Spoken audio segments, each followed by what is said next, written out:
Now, your 2021 budget. For our building owners, vacancies, especially in New York City, less than the outer boroughs have had an adverse effect on budgets, and many landlords have been forced to lower rents and provide concessions, even some cash calls in some cases.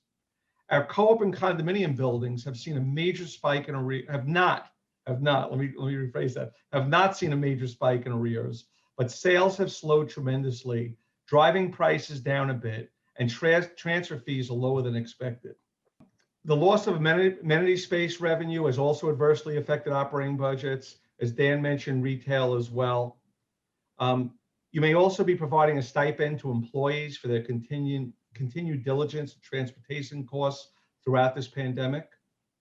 The cost of COVID-19 supplies was not anticipated in 2020, but we've budgeted that for 2021.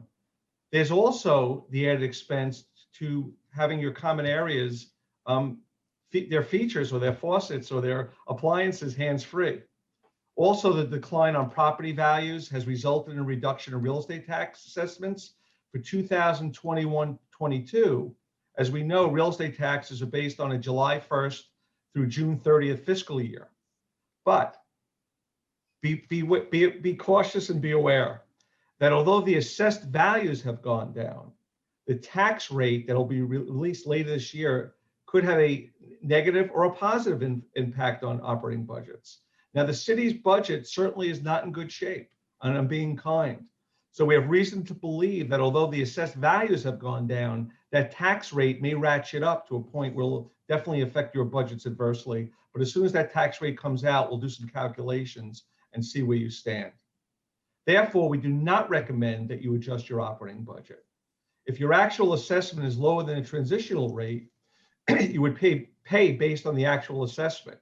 Now, keep in mind that the increases are based on 1/5 of the prior years to come up with your assessment.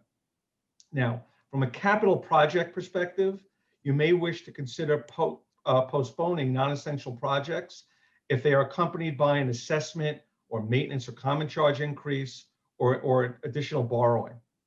Now, when Dan spoke about the retail vacancies or non-payments, people abandoning spaces, this is where the PPP loan eligibility for co-ops will prove to be extremely beneficial.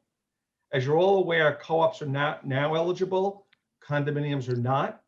So those co-ops that have experienced significant revenue loss from commercial, retail, or commercial space vacancy, garages, rent concessions, defaults, this will be really beneficial for all of you. Now, it's important to maximize your revenue and reduce expenses always, but particularly during these difficult times. Some things to review and consider: non-refundable move-in and move-out fees, garage, storage, bicycle, gym, amenity space rentals once they reopen. Many boards focus on the maintenance revenue or the common charge revenue, but they should also have the ancillary fees for fees, garages, bicycles, things like that go up as well. Another thing you can consider: are you a candidate for cellular antennas? There are some people who do not want them on their buildings due to concern about health. There are other buildings that would love to have cellular antenna on their roof or another part of their building to increase revenue. Now, certainly expense reduction should always be focused on, and we now have even greater purchasing power by the combined companies for service, commodities, and supplies. Now, with respect to building operations, once the state permitted construction, including apartment alterations, to resume, it became business as usual. However, some boards have restricted the number of alterations at one time, or even have a moratorium to not disturb residents since so many are working from home. Now, this is a very subjective topic, and one could suggest that residents should be able to renovate, especially new purchases, if they have no place else to live, or they're buying an apartment that's in dire need of a renovation. This is something for you as a board to discuss with your property management team, and we can certainly guide you accordingly. Now, additional cleaning of touch surfaces continues, requiring some additional expense for floor and metal refinishing, as the hand sanitizer has certainly had an adverse effect on such surfaces. Reduced laundry room occupancy and the removal of most tables, chairs, and bins, safety plans and health screening, and our amenity spaces. At this time, because we get this question fairly often, the only thing that could be open right now are gyms and outdoor spaces, children's playrooms, community rooms. Those are all subject to closure at this time. Now, some buildings have elected to keep their gyms closed due to the fear of spreading the virus. Now, any gym that has requested to be open in our portfolio is open. So if yours is closed now and you want to reconsider opening it, that's something we could certainly help you through. Now, we've created amenity space rules and regulations based on the guidance from New York State. Once the other amenity spaces are permitted to be open, we'll certainly advise you of your options. Now, another thing that's occurred is staff overtime. Depending on the size of your staff, overtime has varied from building to building with respect to extra cleaning. People can't get to work, people were sick. However, staff quarantines due to COVID-19 certainly resulted in that overtime, which has had an adverse effect on your budget, and also staff shortages, where we had a pool of employees that were always eager to work. There were so many people that were ill or quarantining that we couldn't have that great reserve. But we always try to avoid this additional expense wherever possible. January 20th of this year, the New York State Department of Labor issued clarifying guidance regarding paid sick leave. So now it restarted the clock for 2021.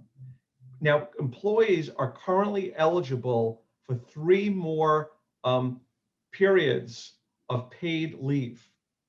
So let me give you a scenario.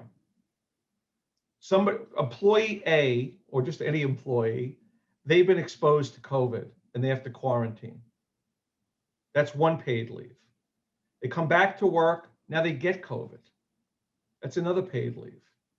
The 3rd paid leave would be that you as a board or as an employer and an owner, you decide that although the CDC guidelines allow that person to return to work after 10 days without being retested, but you decide that you want that person to produce a negative test. As long as they're positive and you don't allow them to come back to work, even though they're eligible to return to work, they would be paid during that period. So the Department of Labor does not recommend that an employee produce a negative test. But again, you could decide that that's what you want as an employer.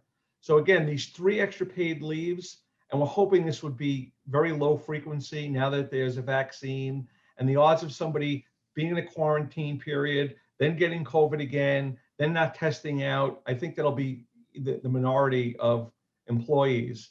But at the end of the day, that decision will be yours. So we certainly have provided you with a lot of information, and I condensed it very much. And as Dan said, you could certainly put things in the chat or email us after the webinar. But there's just a lot to digest and a lot to think about.